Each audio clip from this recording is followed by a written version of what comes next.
Hello friend, Reena लोकगीत YouTube channel में आप सभी का स्वागत है। मैं एक सोहर गीत गाने जा रही हूँ। आप लोग देखना, जितने हमारे भाई बहन हमारे चैनल को लाइक करके सब्सक्राइब कर लेना, वीडियो फुल वॉच करके देखना प्लीज दोस्त।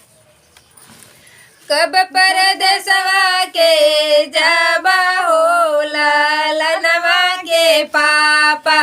कब परदेसवा के जाबा हो लालनवा के पापा, परदेसवा जाबा के तना दिन रहबा,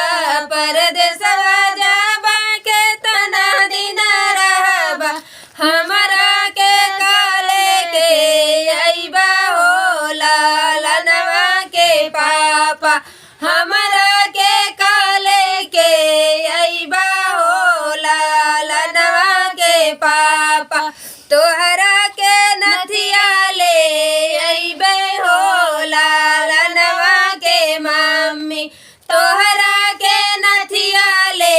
अइबे हो लालनवा के मम्मी, कब परदेसवा के जाबा हो लालनवा के पापा, कब परदेसवा के जाबा हो लालनवा के पापा, परदेसवा जाबा के तना दिन रहबा,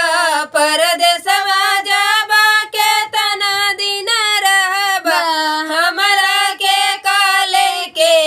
अइबा हो लालनवा के पापा, हमरा के काले के अइबा हो लालनवा के पापा, तोहरा के झुमका ले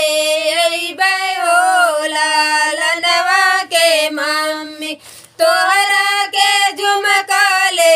अइबे हो लालनवा के मम्मी, कब परदेसवा के जाबा हो लालनवा के पापा, कब परदेसवा के जाबा हो लालनवा के पापा, परदेसवा जाबा के तना दिन रहबा, परदेसवा जाबा के तना दिन रहबा, हमरा के काले के अइबा हो लालनवा के पापा, हमरा के काले के अइबा हो लालनवा के पापा, तोहरा के हरवा ले अइबे हो लालनवा के मम्मी,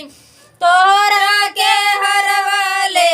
अइबे हो लालनवा के मम्मी, कब परदेसवा के जाबा हो लालनवा के पापा, कब